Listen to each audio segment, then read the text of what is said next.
How could a sacred initiation become a death sentence hidden behind prayers? That question alone exposes a side of ancient Egypt rarely shown, a world where devotion did not protect women, but placed them closer to danger. Inside the great temples, becoming an initiate was presented as honor, destiny, and spiritual elevation. Young women were told they were chosen, purified, set apart from ordinary life. But what the rituals promised publicly was not what awaited privately. The moment an initiate crossed the inner threshold, her life no longer belonged to her family, her community, or even herself. It belonged to the temple, and that transfer of power was absolute. Priests controlled not only doctrine and ritual, but time, space, and bodies. A woman who hesitated, questioned, failed to endure pain in silence, or was simply deemed inconvenient could be redefined overnight. Devotion became disobedience. Silence became guilt. Fear became proof of impurity. Accusations did not arrive with evidence. They arrived as whispers. A glance held too long. A ritual performed imperfectly. A dream interpreted the wrong way. In a belief system where the gods communicated through signs, priests decided which signs mattered, and which woman would pay for them. Once suspicion took root, the initiate was already condemned. The language changed. She was no longer chosen. She was dangerous, a spiritual risk, a vessel of disorder. From that moment on, every ritual shifted purpose. What had been called purification became surveillance. What had been discipline became control. The initiate was isolated from others, denied explanation, denied defense. She was told the gods were watching, that obedience was her only path back to favor. But there was no path back. The system was designed so that accusation itself justified punishment. This is where horror hides best, not in sudden violence, but in structure, in rules that cannot be challenged, in rituals that appear sacred, but function as tools of domination. The temple did not need chains at first. Belief was enough. Fear of divine wrath replaced physical force, at least until force was required. And when punishment finally came, it was framed as necessity, as balance, as cosmic order. The initiate was no longer seen as a woman, but as a problem to be corrected for the good of the gods and the stability of the temple. What happened next was never meant to be recorded in hieroglyphs or celebrated in reliefs. It was meant to be remembered silently by the women who watched and learned what resistance cost. If this story unsettled you, it should. What you are hearing is not myth or exaggeration. It is a pattern of power, fear, and control that shaped real lives and was deliberately buried by time. Understanding what Egyptian priests really did to punished initiates is not about attacking belief systems. It is about exposing how sacred language was used to justify abuse, silence women, and normalize cruelty inside institutions that claimed divine authority. These stories only survive today because people refuse to look away. When you comment, like, or subscribe, you are not just interacting with a video, you are helping keep uncomfortable history visible, questioning romanticized narratives, and pushing these erased voices back into the light. Engagement tells the algorithm that this kind of raw, researched, and honest history deserves to be seen. So, take a moment, share your reaction in the comments. Tell me what shocked you the most, or write hidden truth if this changed the way you see ancient temples. Leave a like if you believe this history matters, and subscribe if you want more deep dives into the violence, power, and persecution that official records tried to hide. What happened next was never described as punishment. Inside the temple, it was called purification, a word that disguised cruelty as necessity and violence as devotion. Once an initiate was accused of spiritual failure, she entered a hidden sequence of rituals designed not to cleanse her, but to break her, and every step was justified as the will of the gods. Purification began with separation. The woman was removed from communal spaces and placed in restricted chambers where light was controlled, sound was limited, and time itself became disorienting. Days blurred into nights. Ritual schedules replaced natural rhythms. Hunger, thirst, and exhaustion were not side effects. They were tools. A weakened body was believed to reveal truth more easily, and priests claimed that physical suffering stripped away lies and impurities. Silence was enforced with precision. The initiate was forbidden to speak unless spoken to, forbidden to ask questions, forbidden to explain herself. Confession was demanded, but the rules of confession were impossible. Admit guilt, and you confirmed corruption. Deny it, and you proved resistance to divine correction. Either way, the ritual progressed exactly as planned. There was no outcome where the woman was declared pure again. Symbolic acts carried psychological weight.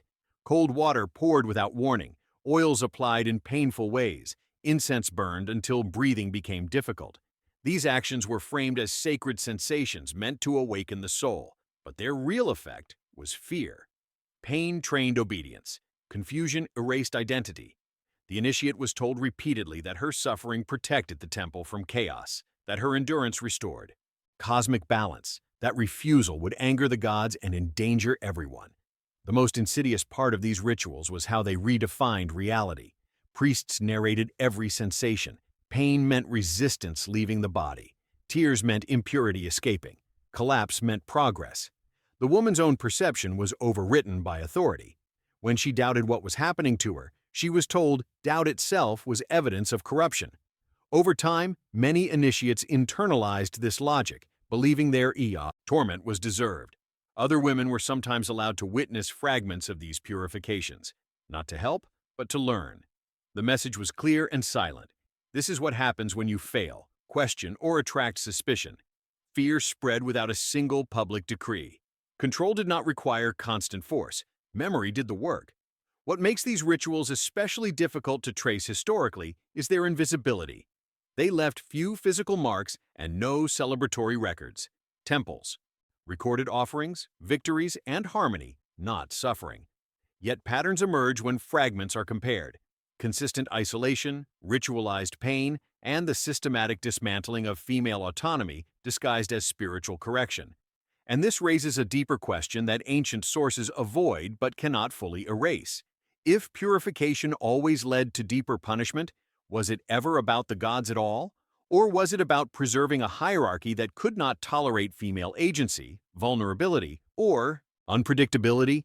Once purification failed, and it always did, the initiate entered a phase that was never officially acknowledged: judgment. There was no courtroom, no public accusation, no chance to speak in her own defense. Instead, decisions were made in restricted chambers by men who claimed exclusive access to divine will. This was the invisible tribunal, a process designed to appear spiritual while functioning as absolute authority. The accused woman was never told when the tribunal convened or who participated. Senior priests, ritual specialists, and temple administrators gathered privately, framing their discussions as interpretation of signs rather than legal deliberation. Dreams, minor ritual deviations, bodily reactions during purification, or even rumors from other initiates were treated as evidence. Facts were unnecessary. Interpretation was everything, and interpretation belonged only to those in power. The initiate herself was not present. She was represented only by the accusations constructed around her. Silence was not neutrality, it was assumed guilt. The absence of defense was framed as humility before the gods, even as it ensured the outcome could never change. The verdict was decided long before the ritual language made it sound inevitable. What makes this system especially brutal is how it weaponized belief. Priests did not say, "We judge you." They said, "The gods have spoken." Responsibility vanished behind divine authority. Any disagreement was not legal resistance, but spiritual rebellion. To question the verdict was to question the gods themselves, a crime far worse than the original accusation. Once judgment was reached, it was communicated indirectly. The woman was informed that the gods required further correction. Specific charges were rarely named. Vagueness preserved fear. Not knowing exactly what she had done wrong ensured she could never avoid repeating it. Uncertainty became a permanent condition, a psychological cage, reinforced by ritual language. This tribunal also served a broader function. It protected the institution from scrutiny. With no written records and no formal procedures, nothing could be traced, challenged, or appealed. Punishments appeared spontaneous, divinely inspired, disconnected from human intent. In reality, they followed a consistent pattern. Women accused of impurity were removed, disciplined, or erased in ways that reinforced male control over sacred space. Other initiates understood the message without it being spoken. Justice did not exist inside the temple. Obedience did. The tribunal was not about truth, balance, or morality. It was about preserving hierarchy. Any woman who became unpredictable, influential, emotionally unstable, or simply inconvenient could be reclassified as a spiritual threat. This raises a question ancient sources never answer directly but reveal through repetition. If the gods were truly just, why did their judgments always silence women and protect institutions? And why did these tribunals operate best when no one could see them? After judgment came punishment, but not the kind carved into stone or celebrated in reliefs. These acts were never meant to be remembered officially. They were meant to be felt, witnessed, and feared. Inside the temple, punishment was ritualized to look sacred while functioning as humiliation, control, and psychological destruction. What the initiate endured was not random cruelty. It was carefully designed theater. One of the first tools was exposure. The woman's identity as an initiate was publicly stripped away in subtle but devastating ways. Sacred garments removed, hair altered or covered differently, access to ritual objects revoked.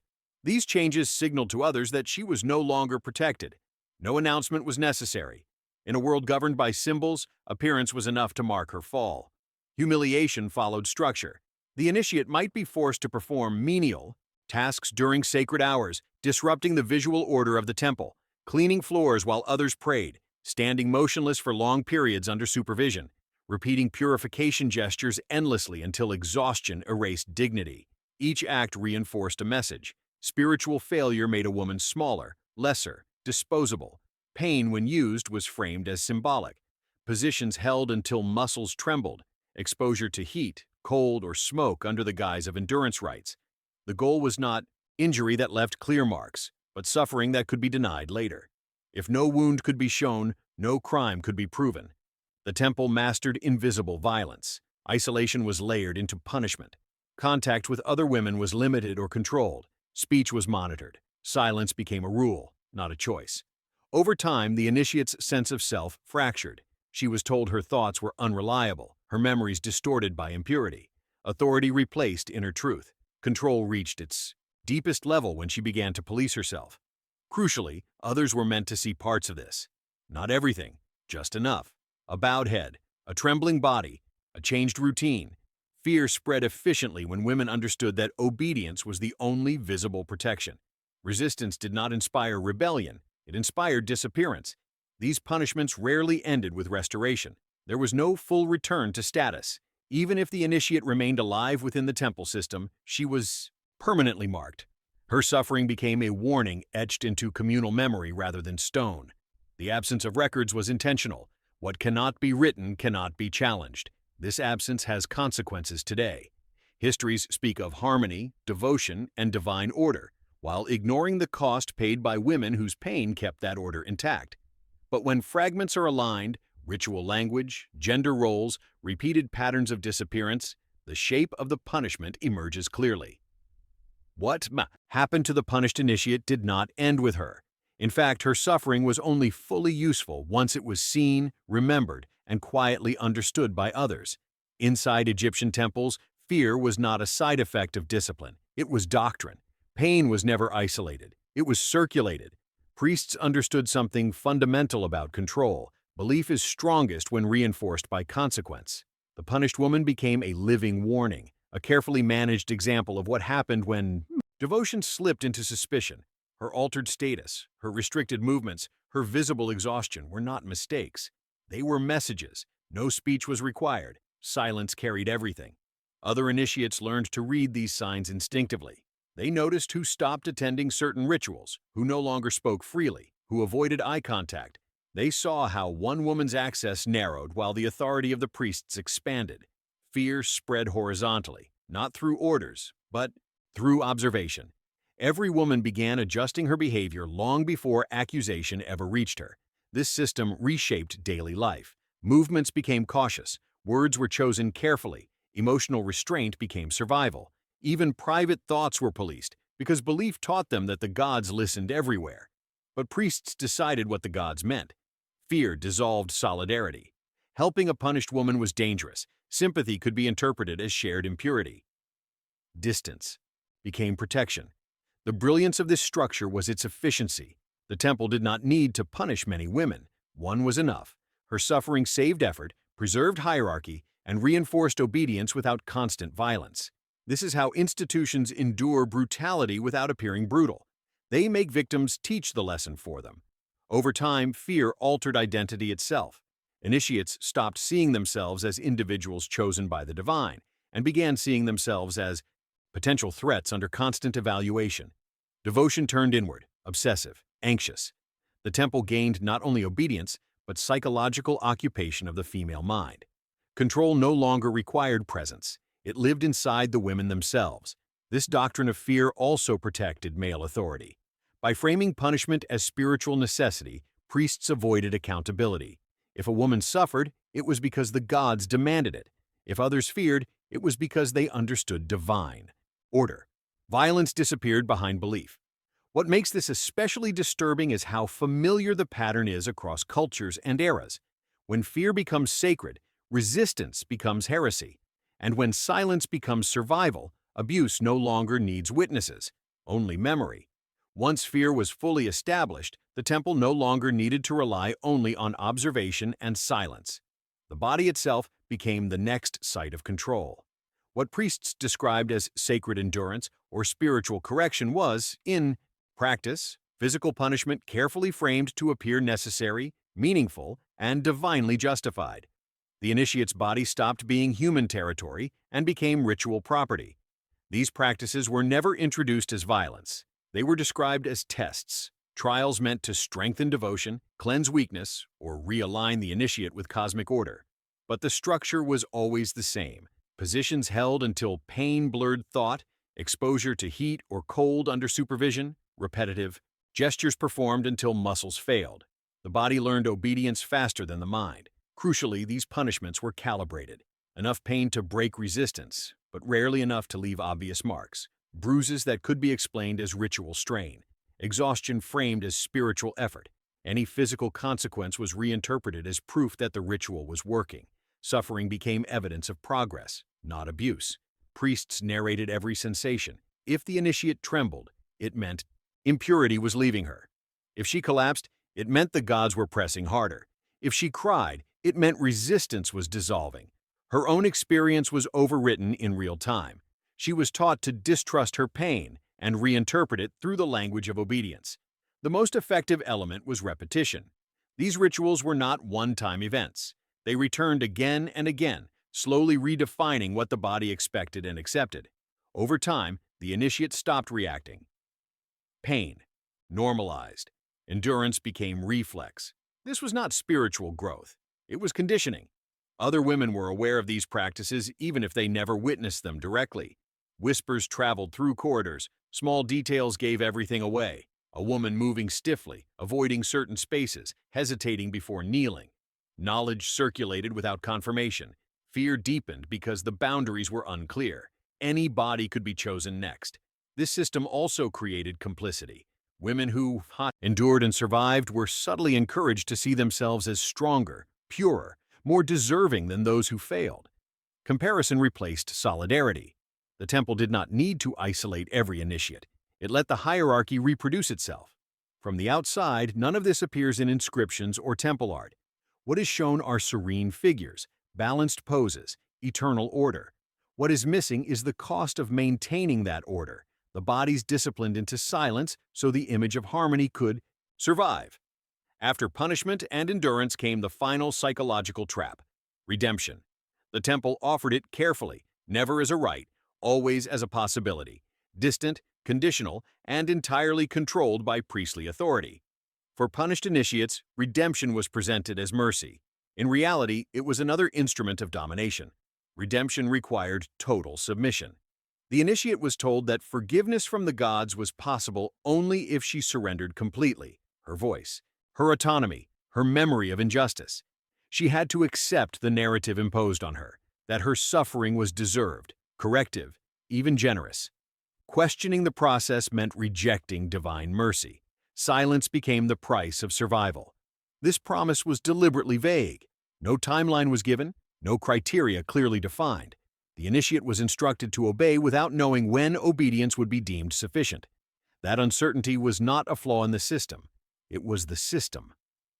Hope kept her compliant. Fear kept her still. Many women complied because resistance seemed pointless.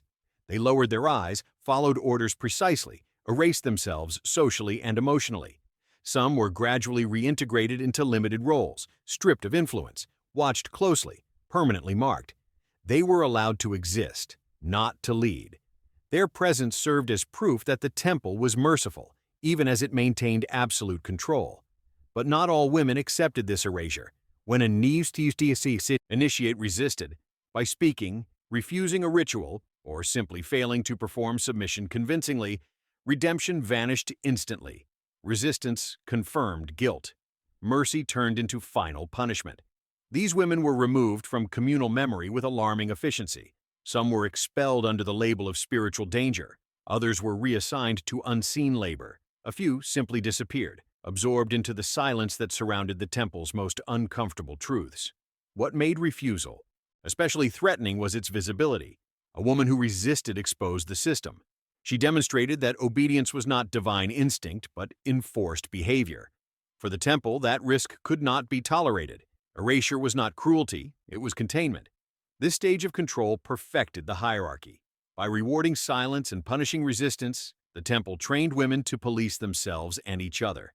Redemption was never about healing or justice. It was about restoring order without leaving evidence of coercion. And here the most unsettling pattern emerges. The system did not require belief to function. It required submission. Faith was optional. Compliance was not. What remains of these practices does not survive in clear records or official accounts. It survives in fragments, indirect references, damaged papyri, ritual anomalies, sudden absences in lists of temple personnel, and contradictions between idealized doctrine and lived reality. The survival of truth was never accidental. It was what escaped control. Egyptian temples were meticulous record keepers, but selective ones. They documented offerings, festivals, divine favor, and harmony. What they did not record were internal punishments, disciplinary disappearances, or the suffering of women deemed spiritually dangerous. Silence was policy, memory was managed, yet total erasure is impossible. In some texts, a priestess vanishes without explanation. In others, a ritual suddenly changes structure, duration, or personnel. A name is scratched out. A title stops appearing. These absences speak louder than explicit confessions. When patterns repeat across different temples and periods, coincidence collapses. Later sources, Greek observers, Roman administrators, early Christian writers, sometimes hint at harsh internal discipline without fully understanding it.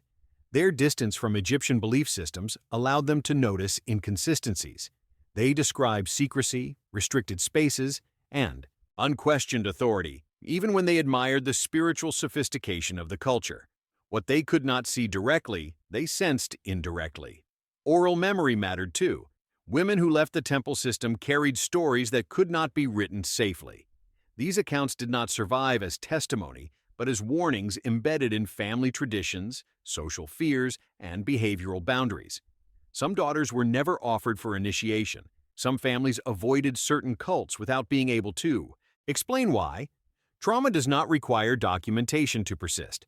What makes reconstruction difficult today is intentional ambiguity. When rituals are described, they are cloaked in symbolic language that can mean many things. Pain becomes endurance. Isolation becomes contemplation. Silence becomes purity. To understand what actually happened, historians must read between lines, compare practices across cultures, and question why idealized harmony required so much control. This method of hiding, abuse through sacred language, is not unique to Egypt. It appears wherever institutions merge spiritual authority with absolute power.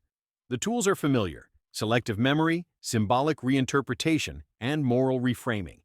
What changes is the vocabulary. What remains is the outcome. The survival of these fragments is itself a form of resistance. Every erased name, every altered ritual, every unexplained absence is a crack in the narrative the temple tried to preserve. Through those cracks, the reality of punished initiates still reaches us. When the fragments are placed side by side, something unsettling becomes clear.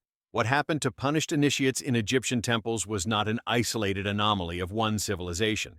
It was part of a broader pattern that appears wherever religious authority fused with absolute power, changing symbols, gods, and rituals, but preserving the same structure of control over women. Across the ancient Mediterranean, Mesopotamia, Anatolia, and later religious systems, similar mechanisms emerge. Women who served in sacred roles, priestesses, oracles, temple servants, consecrated virgins, were granted status only as long as they remained controllable. The moment they became unpredictable, influential, or simply inconvenient, spiritual language turned against them. Accusation always followed the same logic. Failure was framed as impurity. Dissent became sacrilege. Emotional expression became instability. Sexual autonomy became threat. In every culture, the explanation differed, but the outcome remained consistent. Removal, punishment, silence. Sacred law replaced human accountability. What makes these patterns difficult to confront is how well they hide behind theology. Violence was never called violence. It was called balance, purification, correction, divine necessity. By embedding abuse inside belief systems, institutions ensured that resistance would appear immoral, not courageous. A woman who suffered was not a victim. She was a warning. These systems also shared a reliance on spectacle without documentation. Enough visibility to instill fear, never enough to create records. Punishment became communal knowledge without becoming written history. Memory survived through behavior, not texts. Women learned where not to go, what not to say, how not to stand out, even when they could not name the reason. The repetition of these patterns across time raises an uncomfortable question. Were these practices driven by belief or by fear of female agency within sacred spaces? When women held spiritual influence, institutions responded not with dialogue, but with containment. Control became doctrine. Silence became survival. Understanding this repetition matters because it breaks the illusion of exception. Egypt was not uniquely cruel, nor were other cultures uniquely enlightened. The pattern transcends geography and mythology. It reveals a structural response to power imbalance, one that disguises itself as a tradition while producing the same human cost.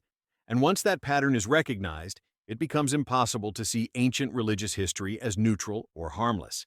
Every idealized image of harmony demands a question: who paid for this order, and who was removed to preserve it? The true power of these punishments did not end inside the temple walls. Their deepest effect unfolded afterward, in the lives of the women who remained, and in the societies shaped by what they learned to fear. Sacred. Terror was not temporary discipline. It was a system that rewired behavior, memory, and identity across generations. For women connected to temples, the lesson was absorbed early and reinforced constantly. Spiritual proximity was dangerous. The closer a woman came to sacred authority, the more closely she was watched, tested, and controlled. Ambition became risk, knowledge became suspicion, silence became safety. Over time, this reshaped how women understood devotion itself. Faith was no longer about connection to the divine, but about avoiding punishment. This legacy extended beyond initiates. Families learned which daughters to offer and which to protect. Communities adjusted expectations. Certain cults gained reputations that were never written down but quietly respected. Fear traveled socially, not institutionally. The absence of records did not weaken the message. It made it adaptable and enduring. Spiritually, the impact was profound. When pain is framed as sacred, suffering becomes normalized. Women were taught that endurance was virtue and resistance was impurity. This inversion distorted spiritual language itself. Concepts like purification, balance, and order became inseparable from control. The gods, as presented by the institution, no longer offered refuge. They enforced hierarchy. Perhaps the most devastating consequence was internalized silence. Women learned not only to obey, but to erase their own experiences. Trauma was spiritualized. Memory was reframed as temptation. Speaking about what happened risked renewed accusation. Over time, this produced a culture where abuse could exist without ever being named. This is why the legacy of these practices still matters. They shaped how history remembers ancient religion, focusing on monuments, harmony, and wisdom, while omitting the human cost required to sustain that image. What survives is not the voices of the punished, but the architecture built above their silence. Yet even this, silence is incomplete. The gaps in records, the sudden disappearances, the repeated patterns across cultures all point to what was deliberately hidden. Sacred terror worked because it controlled not only bodies, but memory itself. And understanding that mechanism forces a reckoning with how power has long used spirituality to justify harm. If reaching this point changed how you see ancient temples, devotion, or spiritual authority, pause for a moment and reflect on why these stories were so carefully buried. If you made it this far, you didn't just watch a video, you confronted a version of history that was meant to stay buried. These stories survive only when people are willing to face uncomfortable truths and refuse simplified narratives about power, faith, and silence. If you believe this kind of hidden history matters, subscribe to the channel now so these stories don't disappear again. Leave a like to help this video reach others who are searching for what official records avoided. And in the comments, write exactly this phrase. The silence was intentional. It tells me you stayed until the end and understood the deeper pattern behind these atrocities. Finally, don't stop here. Watch the next video appearing on your screen to continue uncovering how sacred power has been used and abused across ancient and medieval history.